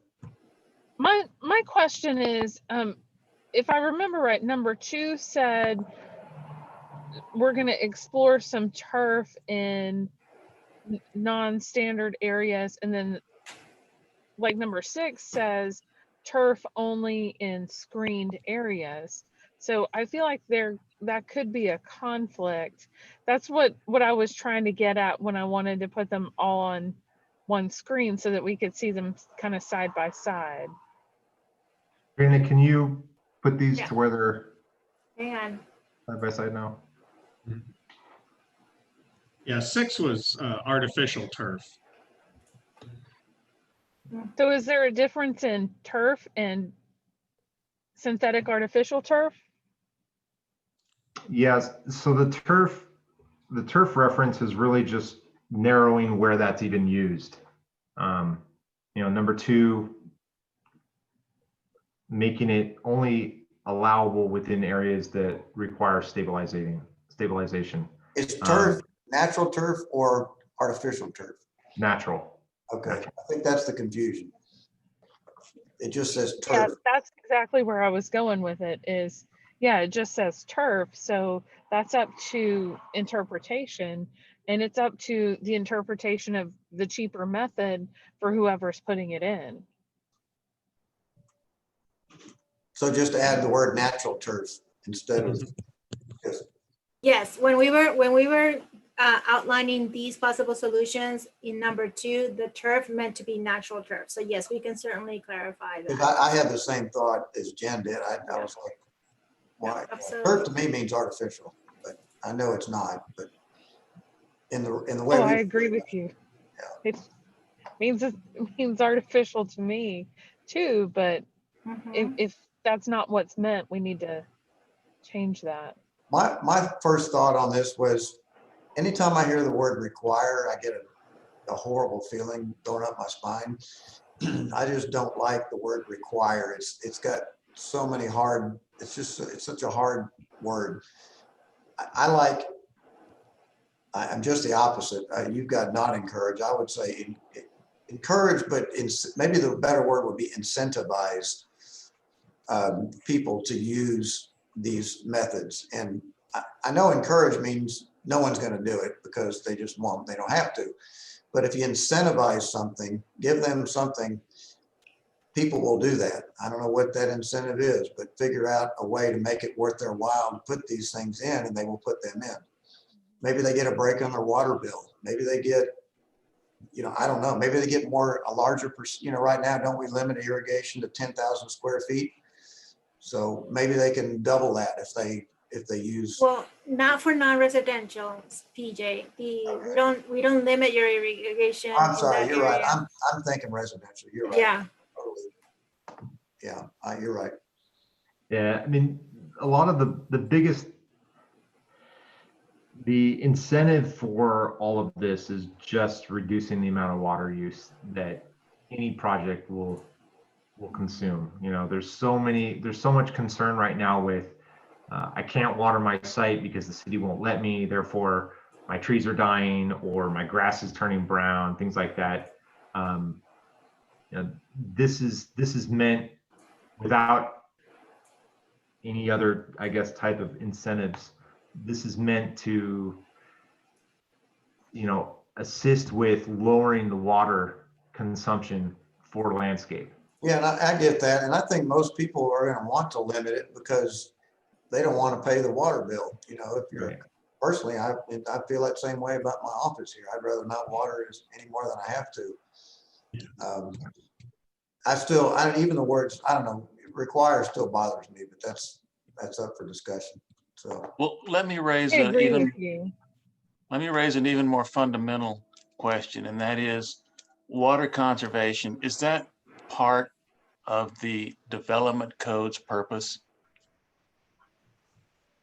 It can be, Stuart. I mean, and it is part of our police power to be able to establish landscaping standards that may promote and encourage and incentivize or even require low water planting usages. This is actually one of the items that was added to the list by the Planning and Zoning Commission when they were making the recommendation to City Council. It's because we do want to, I mean, there are definitely some water conservation specific standards that will remain, that need to remain as part of the city code and part of those, that master planning and that policy. But there are some development standards that we can consider and implement as part of our landscaping standards that promote and encourage low water usage. Well, I don't doubt that it's something that can be included in the code. The question is whether or not Georgetown, Texas needs that in its code. Right.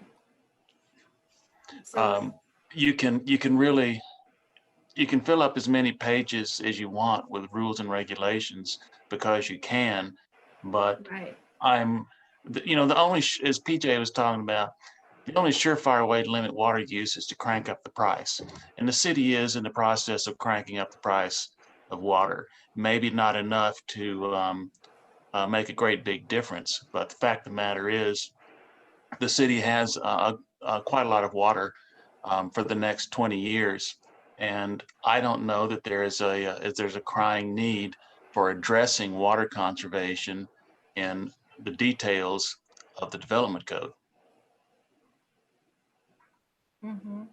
One thing that came up whenever we were discussing this with our water conservation guy from the utility department was just the idea of consistency throughout the city's policies.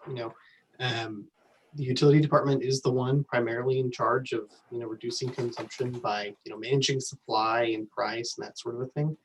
But we also want to be setting people up for success. We don't want to ever create a situation where maybe a few years down the road, someone is using far more water and they actually need to create their less tropical paradise here in Central Texas, with beautiful green grass and palms and, whatever you might consider, high water use plant. Because we don't want them to be able to point back and say, well, what do you mean I can't water this much? You made me plant these plants and you never told me that I couldn't plant, these high water usage plants. So we want to be able to, so I think part of this purpose of tweaking, what kind of plants we allow and how much of each type, of plant we allow and types of landscaping styles we encourage, is also about, preventing conflict in the future and providing consistency among the message that the city is pushing out. Well, I was going to say, it's not against the law to create your own tropical paradise if you want to, but we're talking about making it against the law. Yeah, that goes to my fear of the word required. I mean, I like incentivize. If you can figure out, and I stick with that. I mean, and even though I was talking residential before, even non-residential, maybe you get an extra parking space if you do something, or you can, I don't know. There's so many different types of incentives you can throw out there. I'm all for conserving water. I think, we need to deal with the long-term problem, and it is a problem, but I think there's, I don't know, that's just my personal opinion. I don't like required. Yeah, absolutely. It's definitely a very good comment. And I mean, I think that there's certainly, we can explore options to be able to incentivize it. I know, one of the other cities sometimes have kind of like almost this point system where depending on how much more you do, you get so many points. And then that may be used as credit to your overall landscaping requirements, or, I think there's multiple ways that we can look at incentivizing from a development standpoint, a development regulation standpoint, I should say. Frankly, most businesses don't have a lot of grass on anyway. Is that a fair statement?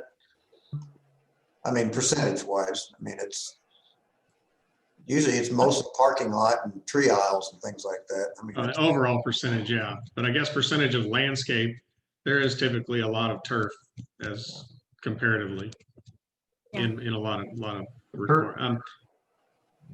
Turf tends to be the default ground cover that we end up with, just because from a maintenance standpoint, you just mow and go. And it's cheap too. Yeah. but in the long run, maintenance is potentially higher with turf than it is with better drought tolerant plantings and, you know, better irrigation. So, Yeah. Any other comments? Yeah, I'm generally, I agree with you, PJ, about the incentivizing. I think that makes a lot more of these kind of changes. It goes along with the idea that, hey, we're on an effort to conserve water and it's for all of our benefits, but here's how we can do it. I think that's a good way to look at it. I was just looking at these specific ones. You know, if the goal that really exists is to limit the amount of turf grass, that may be the only way to say it's a percentage of your landscape or something like that. I don't know any other way to limit that. When you say only where stabilization methods are required, that just means that's very limited on the turf, and that eliminates any kind of just lawns that people may want for whatever reason. I'm just trying to go down these quickly, one at a time. Just tell me your thought process on number 4 when it said a combination of 3 or more. Is that for every island or is that for the whole area in your mind, Steve? So it kind of started out as the whole area, like your overall landscape plan. Okay. But then, in thinking specifically about parking islands, it's 50-50 right now, I guess, from what I see of the parking islands, either grass, if it's connected to, an area that they can just roll grass into, or it ends up being a bark with, a couple ground coverings or shrub plantings. So, the parking islands, combination of 3, you're really just making sure that those parking islands aren't wasted areas of water usage. So with grass, I mean, there isn't a big reason for putting grass in a parking island. In a lot of cases, it's just hard to maintain. You can't mow it. Someone has to go out there with a simple edger and edge it like that. Sure. There's more chance of heads being broken off with people stepping in and out of vehicles, opening doors, potentially anything like that. So, it started out big scale and then kind of looking specifically at some more common areas that I see. Okay, that helps me a little bit. But my overall thing, if as we're designing projects like that, comes down to making it functional. I've seen many developments that start off with shrubs and/or different variations of design ideas, and then as people trample it or do something crazy, then it turns into decomposed granite or something like that. And I think if we can focus on that kind of thing, making it functional, you're going to have cars beside it all the time. Maybe rock, like river rock, is the good way to handle that, and that'll support a tree in it and all that kind of thing. It might be ways to look at it, functionally instead of a very detailed design for, let's call it, every island. So that was one concern there. Let's see, 5, the irrigation standards. I think that's not a bad method, is to say, drip irrigation is probably a good idea for all shrub areas. I don't see an issue with even requiring that, quite honestly. Synthetic turf, we've already covered that. And then estimated water usage. I think that's going to be a hard calculation on your part to say, well, here's all the requirements of a specific site with the buffer yards and the street trees and all that. What would it take, or what threshold will we have to set to make sure that that's all accomplished? So I think that's a lot of math that we just need to go through to figure out if that's going to even be possible. So those are my comments, I think, just generally as we've been talking about this. I agree with your last one on that. I think there's a whole can of worms on that one, possibly.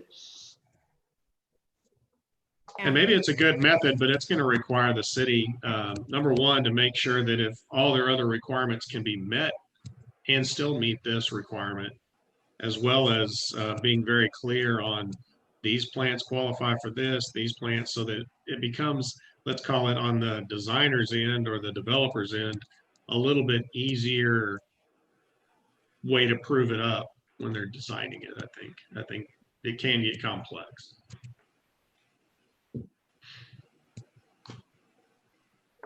Anybody else? Tracy, Jen, Stuart, Brian? No, I think I'm good on this one. The only question I would have, like on non-residential, as far as there's a parameter or allowance for irrigated turf versus non-irrigated turf. Like on residential, say you limit it to 10,000 square feet of irrigated turf. Non-residential, I guess there's some question about the summer dormancy of certain strains of buffalo grass. You could have a smaller area of irrigated turf allowed of a drought resistant variety. And then turf grass, that's say buffalo grass, being encouraged or allowed for non-irrigated turf for a larger street yard, or as somebody else mentioned, the current load of required street yard plantings. And if you go to a calculation of water, the best practice for the amount of water a specific property should use, there's a lot of conflict as far as maintaining required street yards with turf, you know. Yep. Agreed. All right. Anybody else? I think we can move along. Okay. Well, thank you all for that. So we will come back to you on at next month meeting, the December meeting, with the proposed terms addressing the direction that you gave us specifically on water conservation and screening, to be able to validate those before we go ahead and move forward in drafting the agenda. So in addition to that, we'll just make sure and validate one more time the direction that we are headed in drafting that ordinance, and be able to discuss some of those public outreach efforts that we may be able to do to make sure that, you know, we're not just notifying the public, but encouraging them in ways to be able to give us some really significant input and feedback on all these terms and changes that we're proposing to do to the UDC before we go ahead and finalize the ordinance and take it through for action and consideration. And that's really it. So please, for next meeting, start thinking about what are some of those public reach efforts that we may be able to do. Continue thinking about, particularly on the water conservation, because it sounds like we'll definitely be coming back with some solutions in regards to what terms that we may be wanting to be able to incorporate into the UDC, and ensure that, you know, so that you can give us some really valuable feedback, as you always do. And with that, I think that concludes this particular item. Thank you, Andrea. That was, by the way, for the record, legislative item E. So thank you for that. So I guess does anybody else have any final comments? All right, so hearing none, I want to thank the city for all of their hard work on this, as usual. Thank you very much. You do a great job. Look forward to the next meeting in December.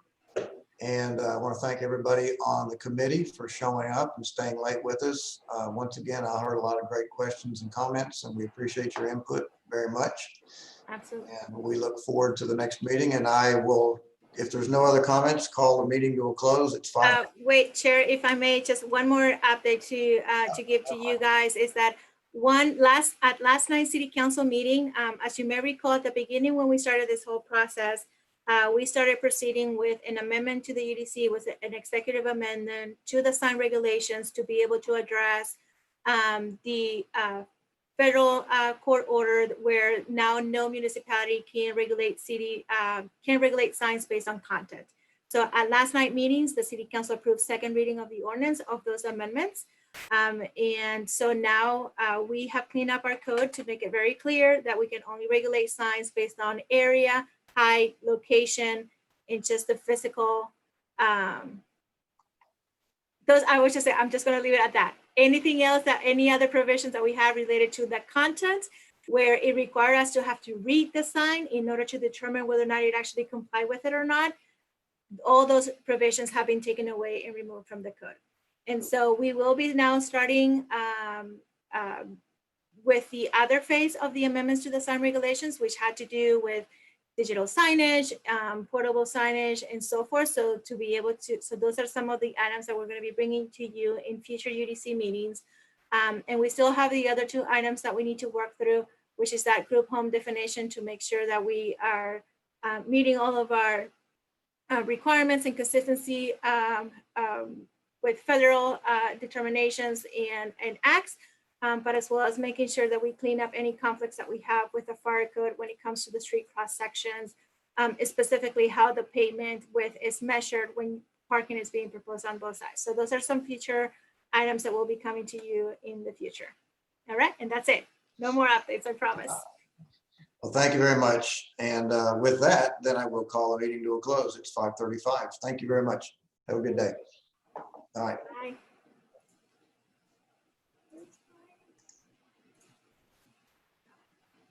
Good night.